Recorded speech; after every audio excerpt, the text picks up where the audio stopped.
Hi everyone.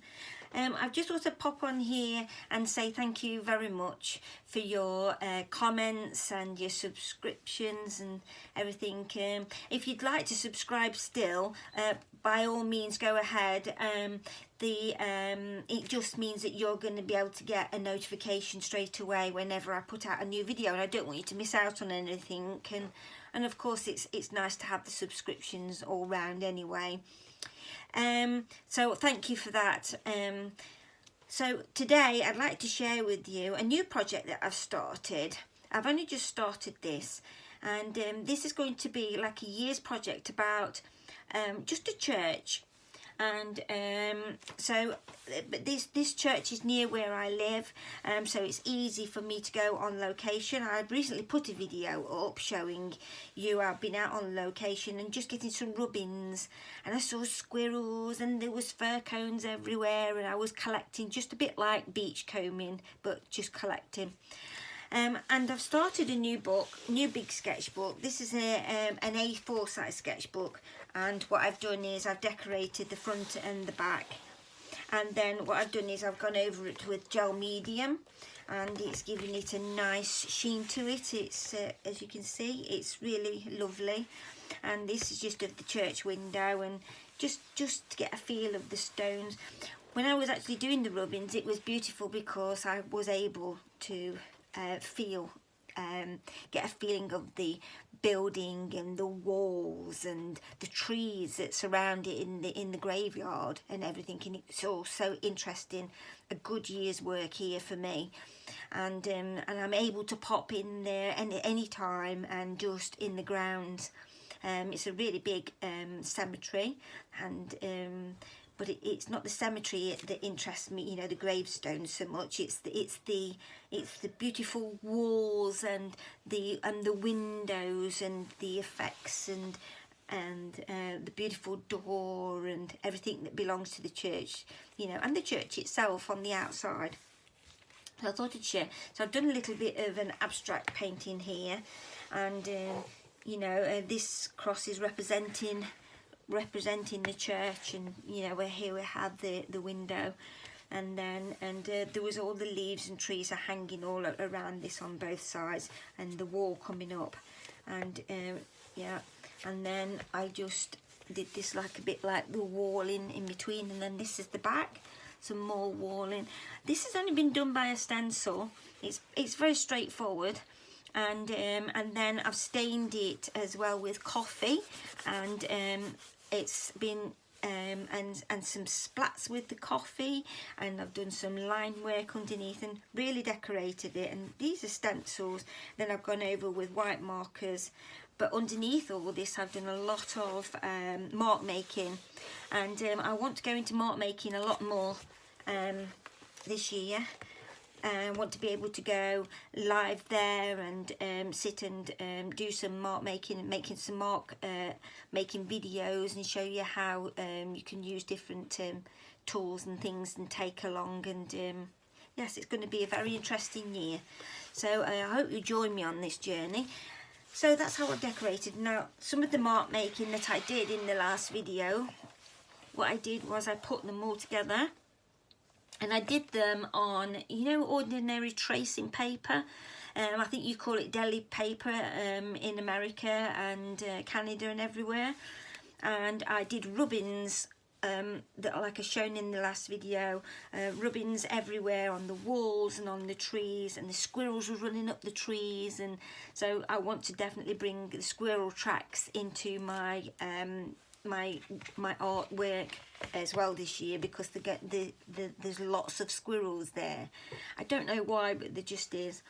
And what I've done, I've cut out the pieces that I really liked, and I did a little bit of a drawing of the lock that was there as well, and the keyhole is here as well. and then these are all markings of the rubbings that I did that was out and about, all in, you know, like I said, from the walls and the trees, and here I even did a rubbing on the door of the church. Beautiful, absolutely beautiful, the wood grain there. And then I got back home and I cut out the pieces that I liked, but when you glue it on the opposite side, I only used a graphite pencil. There's lots of other things that you could use. You could choose yourself what you think would be best for doing rubbings, but I used graphite, and the graphite pencil worked really well, but the concern was sealing it when I got back. So what I did was I used tacky glue. I've talked about tacky glue before. I used it for my notebooks and everything, and it dries optically clear. It goes on and it's like white and milky, a bit like PVA glue does, and a bit like gel medium as well. It's same sort of thing, but it's very, very strong. It's capable of sticking. Tacky glue is capable of sticking anything to anything, you know, jewellery. You could do you could stick a lid to, you know, to a surfaced area. It's so strong. So what I did was I put these face down. I used gel medium for this part. I used the gel medium, and it did curl it up, so it wasn't an easy thing to do, and then I had to hold it out and press it out with my brush, and then I used gel medium on top of that, and then if it curled a little bit in any certain areas and wouldn't stick down on the ends, then I used my tacky glue, and it's made it really lovely. When I'd stuck all the bits and areas that I wanted to stick, like these was rubbings and drawings from the door itself. It had got these studded marks in the door, which I found personally interesting, and with abstract art, as you know, that's what it's like. And then as I say, and that was the knocker on the door and the keyhole, and then I've moved them around into different positions and then surrounded it by the other marks, and then I've stuck them all down on the inside with the gel medium, and I've let it dry, and then I did another couple of layers, and it's now dried absolutely lovely. It's shiny, it's thick, it's solid in there, and it's as solid and as nice as the cover. And okay, so the next page, what I've done, this particular sketchbook that I've bought, I'm not impressed, I have to say. This is my personal opinion. I can't remember what kind it was.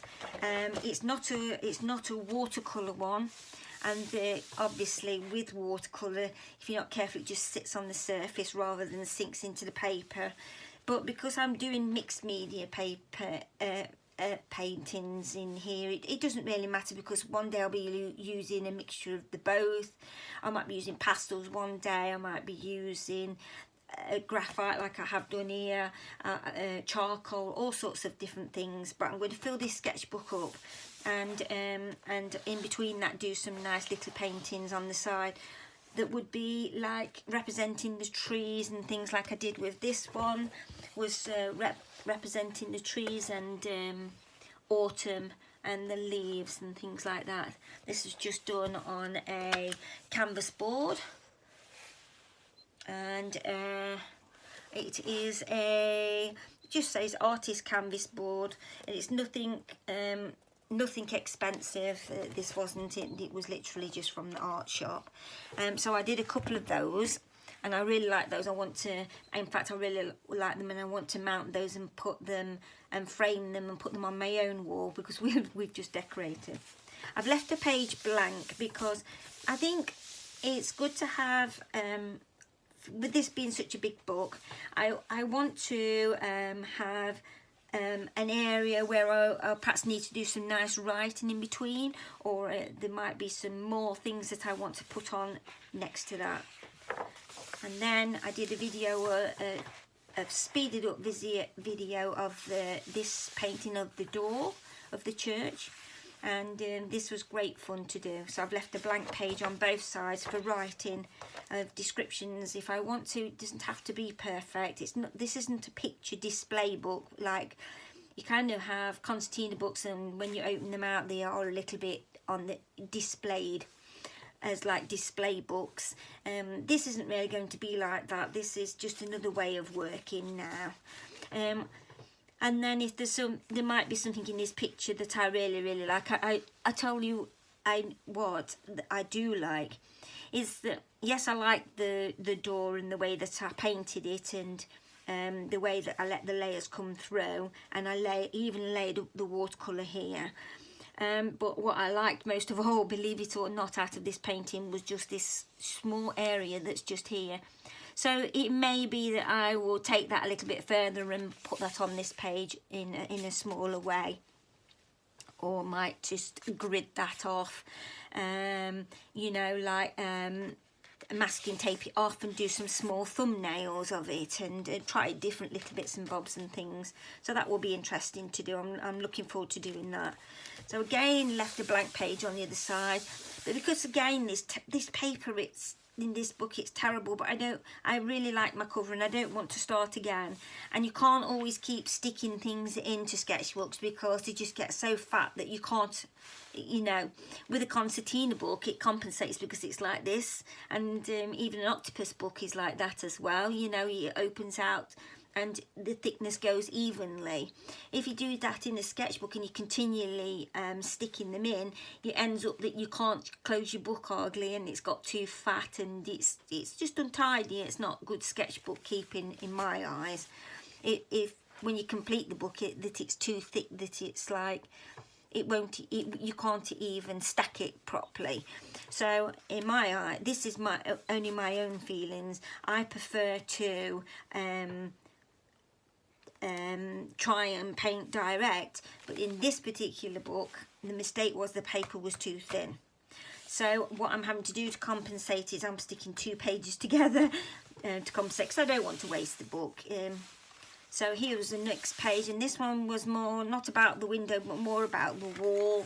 You probably can't see it at that angle, but again underneath here there's a lot of mark making and ink splats and layering, and then I use Stabilo pencils and added water to them to give it a watercolour effect, just trying out different mediums, and then the white was acrylic paint.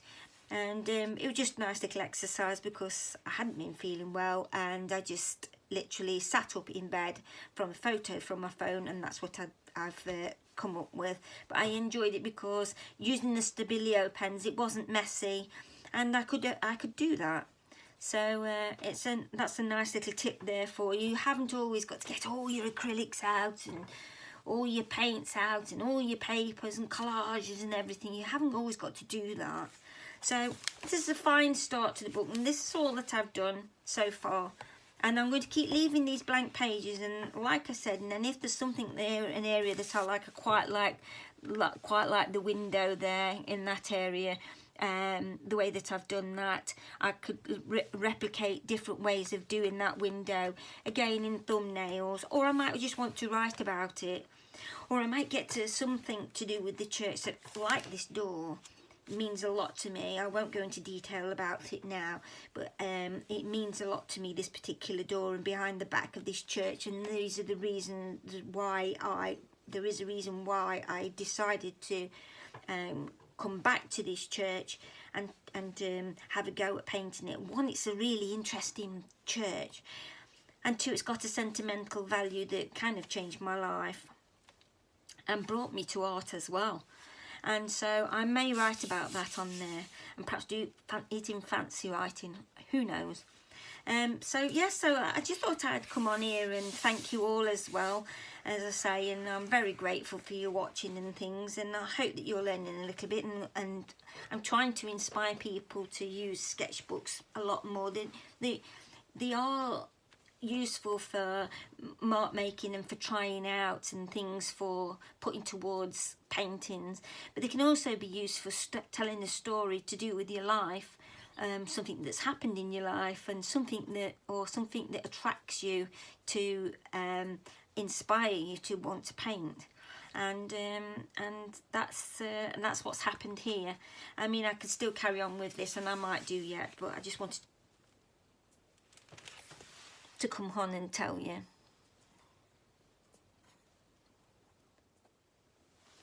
So anyway, I thought I'd just pop on and just say thank you, like I said, and I hope you follow me with this journey, but most of all, get a sketchbook out and join me, yeah? We go sketchbooking together. It would be such fun.